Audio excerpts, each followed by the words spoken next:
حدیث میں الفاظ کتنے خوبصورت ہیں. قال انی لم ابعث لعانا وانما بعثت رحمہ، کہ میں لعنت ملامت کرنے والا بنا کر نہیں بھیجا گیا، میں تو سراپا رحمت بنا کر بھیجا گیا ہوں. سبحان اللہ. حضور کے وجود شفقت و رحمت سے کس طرح ایک نابینا شخص کی بینائی لوٹ آئی. حضرت عثمان بن حنیف روایت کرتے ہیں کہ ایک نابینا شخص حضور نبی اکرم صلی اللہ علیہ وآلہ وسلم کی خدمت میں حاضر ہوا اور عرض کیا، یا رسول اللہ، اللہ تعالیٰ کی بارگاہ میں میرے لیے عافیت یعنی بینائی کے لوٹ آنے کی دعا فرمائیے. آپ صلی اللہ علیہ وآلہ وسلم نے فرمایا، اگر تو چاہے تو تیرے لیے دعا کو مؤخر کر دو جو تیرے لیے بہتر ہے، اور اگر تو چاہے تو تیرے لیے ابھی دعا کر دو. اس شخص نے عرض کیا، آقا ابھی دعا فرما دیجئے. آپ صلی اللہ علیہ وآلہ وسلم نے اسے حکم دیا کہ اچھی طرح وضو کر کے 2 رکعت نماز نفل پڑھے، پھر ان الفاظ کے ساتھ دعا کرے، اللہم انی اسألک واتوجہ الیک بمحمد النبی الرحمہ، یا محمد انی قد توجہت بک الی ربی فی حاجتی حاضی لتقضی، کہ اے اللہ میں تیری بارگاہ میں تجھ سے سوال کرتا ہوں اور تیری طرف نبی رحمت حضرت محمد مصطفیٰ صلی اللہ علیہ وآلہ وسلم کو کے وسیلہ سے متوجہ ہوتا ہوں.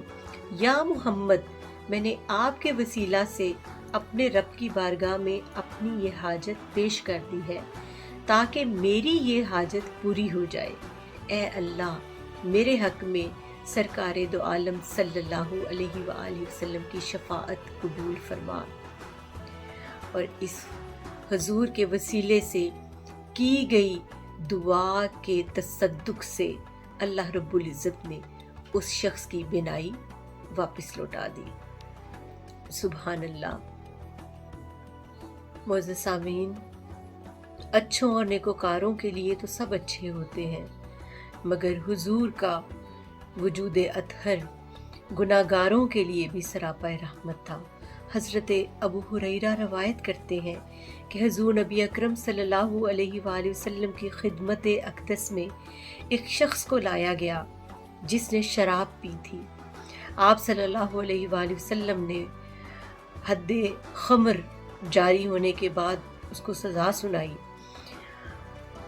جب وہ شخص واپس پلٹا تو کسی شخص نے کہا، تجھے اللہ تعالیٰ نے ذلیل کیا ہے، یعنی جو حد اس پر نافذ ہوئی اس پر کہا کہ تجھے اللہ تعالیٰ نے ذلیل کیا ہے. حضور نبی اکرم صلی اللہ علیہ وآلہ وسلم نے فرمایا، ایسا نہ کہو اور اس پر شیطان کی مدد نہ کرو. یعنی اگر وہ گناہ گار ہے تو اس نے اپنی سزا کاٹ لی ہے، لہٰذا اس پر لعنت ملامت نہ کرو. اسی طرح حضرت ابو ہریرہ بیان فرماتے ہیں کہ ایک حبشی عورت یا ایک نوجوان مسجد کی صفائی کیا کرتا تھا. پھر حضور نبی اکرم صلی اللہ علیہ وآلہ وسلم نے اس عورت یا نوجوان، کچھ روایات میں نوجوان کا ذکر ہے، کہ کچھ عرصہ آپ نے اس کو مفقود پایا، یعنی وہ آپ کو نظر نہ آیا، وہ غائب تھا.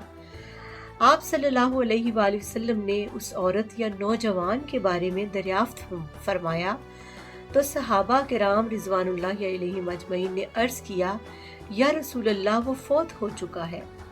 آپ صلی اللہ علیہ وآلہ وسلم نے فرمایا، تو آپ لوگوں نے مجھے بتایا کیوں نہیں؟ راوی بیان کرتے ہیں، گویا صحابہ کرام نے اس کی موت کو اتنی اہمیت نہ دی تھی کیونکہ وہ ایک صفائی کرنے والا تھا. آقا علیہ السلام نے فرمایا، مجھے اس کی قبر کے بارے میں بتاؤ. صحابہ کرام نے آپ صلی اللہ علیہ وسلم کو اس کا مقام تدفین بتایا. پھر آقا علیہ السلام نے خود وہاں تشریف لے جا کر اس کی نماز جنازہ ادا کی اور فرمایا، یہ قبریں ان قبر والوں کے لیے ظلمت اور تاریکی سے بھری ہوئی ہیں، اور بے شک اللہ تعالیٰ میری ان پر پڑھی گئی نماز جنازہ اور کی گئی دعا کی بدولت ان کی تاریک قبور میں روشنی فرمائے گا۔ یعنی حضور کی پڑھی گئی نماز جنازہ کی بدولت ان کی تاریک قبور کو روشنی نصیب ہوئی۔ حضور کی رحمت و شفقت کا ایک خوبصورت واقعہ سنتے ہیں۔ روایت ہے، حضرت ابو مسعود رضی اللہ تعالیٰ عنہ سے فرماتے ہیں کہ ایک شخص حضور نبی اکرم صلی اللہ علیہ وآلہ وسلم کی بارگاہ میں عرض گزار ہوا، یا رسول اللہ، میں نماز فجر باجماعت ادا کرنے سے رہ جاتا ہوں، کیونکہ فلاں صاحب یا فلاں امام ہمیں بہت لمبی نماز پڑھاتے ہیں۔ یہ بات سن کر آقا علیہ الصلوۃ والسلام ناراض ہوئے، اور صحابی فرماتے ہیں کہ میں نے آپ صلی اللہ علیہ وآلہ وسلم کو اس روز سے زیادہ کسی اور دن میں بھی ناراض ہوتے نہیں دیکھا۔ پھر آقا علیہ الصلوۃ والسلام نے فرمایا، اے لوگو، کیا تم میں نفرت دلانے والے بھی ہیں؟ یعنی اللہ کی نماز میں اتنی طوالت اختیار کرتے ہو کہ لوگوں کے دل میں بیزاری آئے۔ اس پر حضور نے فرمایا، کیا تم میں نفرت دلانے والے بھی ہیں؟ تم میں سے جو بھی لوگوں کی امامت کرے تو اسے چاہیے کہ مختصر نماز پڑھائے، کیونکہ اس کے پیچھے کمزور، بوڑھے اور ضرورت مند بھی ہوتے ہیں۔ پھر حضرت ابو ہریرہ رضی اللہ تعالیٰ عنہ فرماتے ہیں کہ حضور نے تاکیداً فرمایا، اگلی روایت سنیے، کہ جب بھی تم میں سے کوئی شخص لوگوں کو نماز پڑھائے تو تخفیف کرے، یعنی مختصر نماز پڑھائے، کیونکہ ان میں کمزور، بیمار اور بوڑھے لوگ بھی ہوتے ہیں۔ اور جب تم میں سے کوئی تنہا نماز پڑھے تو اسے چاہے جتنا مرضی طوالت اختیار کرے، جتنا مرضی طول دے دے۔ سبحان اللہ! آقا علیہ الصلوۃ والسلام کو کتنا احساس ہے نماز میں بھی مخلوق خدا کا۔ اگلی روایت سنیے۔ حضرت انس بن مالک روایت فرماتے ہیں کہ حضور نبی اکرم صلی اللہ علیہ وآلہ وسلم نے فرمایا، کتنے ہی بکھرے بالوں والے، غبار آلودہ چہروں والے، پھٹے پرانے کپڑوں والے لوگ ہیں، جنہیں لوگ بنظر حقارت دیکھتے ہیں، یعنی حقارت سے دیکھتے ہیں، مگر وہ اللہ تعالیٰ پر قسم کھا لیں تو اللہ تعالیٰ انہیں ان کی اٹھائی ہوئی قسم میں سچا کر دیتا ہے۔ جن کو لوگ دھتکارا سمجھتے ہیں، جن کو لوگ ان کے حالات اور پرا گندگی، بظاہر جو گندے کپڑے لباس ہے اس کی وجہ سے حقیر جانتے ہیں، ان کی اللہ کی نظر میں کتنی تکریم ہے۔ حضرت ابو ہریرہ سے روایت ہے، فرماتے ہیں حضور نبی اکرم صلی اللہ علیہ وآلہ وسلم نے فرمایا، انسانی تکریم کو حضور کی شفقت کی نظر میں دیکھیے کہ کیا ہے۔ حضور نے فرمایا، کتنے ہی ایسے لوگ ہوتے ہیں جو پراگندہ حال ہوتے ہیں، جنہیں دروازوں سے دھتکار دیا جاتا ہے، مگر اللہ تعالیٰ کے ہاں ان کا یہ مقام ہوتا ہے کہ اگر وہ کسی معاملے میں اللہ تعالیٰ کی قسم اٹھا لیں، قسم کھا لیں، تو وہ رب اسے ضرور پورا فرما دیتا ہے۔ سبحان اللہ! کہ یہ تکریمیں انسانی ہے۔ سبحان اللہ! اگلی روایت دیکھیے۔ حضرت یزید بن ثابت فرماتے ہیں، جو کہ حضرت زید بن ثابت کے بڑے بھائی ہیں، بیان فرماتے ہیں کہ ہم حضور نبی اکرم صلی اللہ علیہ وآلہ وسلم کے ساتھ باہر نکلے۔ جب ہم جنت البقیع میں پہنچے تو آقا علیہ الصلوۃ والسلام نے ایک نئی قبر کو دیکھا اور لوگوں سے اس کے بارے میں دریافت فرمایا۔ لوگوں نے عرض کیا، یا رسول اللہ، یہ فلاں شخص کی قبر ہے۔ آقا علیہ الصلوۃ والسلام نے فرمایا، تم نے مجھے اس کی وفات کی اطلاع کیوں نہ دی؟ لوگوں نے عرض کیا، یا رسول اللہ، آپ روزے سے تھے اور دوپہر کے وقت آرام فرما رہے تھے، ہم نے آپ کو تکلیف دینا مناسب نہیں سمجھا۔ آقا علیہ الصلوۃ والسلام نے فرمایا، ایسا نہ کیا کرو، جب تک میں تم میں موجود ہوں مجھے ہر شخص کی وفات کی ضرور اطلاع دیا کرو، کیونکہ میرا ان کی نماز جنازہ پڑھنا ان کے لیے رحمت کا باعث ہے۔ پھر آپ صلی اللہ علیہ وآلہ وسلم اس کی قبر پر تشریف لائے، ہم نے آپ کے پیچھے صفیں بنائیں، آپ صلی اللہ علیہ وآلہ وسلم نے 4 تکبیریں ادا فرمائیں، یعنی اس کی نماز جنازہ ادا کی۔ گویا اس دنیا سے جانے والے گناہ گاروں کے لیے حضور کی رحمت باعث شفاعت ہے۔ حضور کی زبان اطہر سے طائف کی گلیوں میں آپ کو پتھر مارنے والے مشرکین کے لیے بھی دعائیں نکلتی ہیں۔ کوئی غم زدہ بے کس نابینا شخص آپ کی بارگاہ میں بینائی کا سوال لے کر آئے تو اس کی دادرسی فرماتے ہیں اور اس کی بینائی لوٹانے کی دعائیں عطا فرماتے ہیں۔ معاشرے کا کمزور اور حقیر سمجھا جانے والا طبقہ ہو یا کوئی گنہگار، اس کو تکریم انسانی کی مسند پر بٹھاتے ہیں۔ کوئی گنہگار ہو، غم زدہ، بے کس و بے امان کے لیے حضور کی رحمت ایک سایہ دار ٹھنڈی چھاؤں والا درخت ہے۔ گویا غم زدوں کے لیے رحمت مصطفیٰ وہ سمندر ہے جس کا کنارہ نہیں، حشر کے دن بھی وہ سب کے کام آئیں گے، کون ہے جس نے ان کو پکارا نہیں۔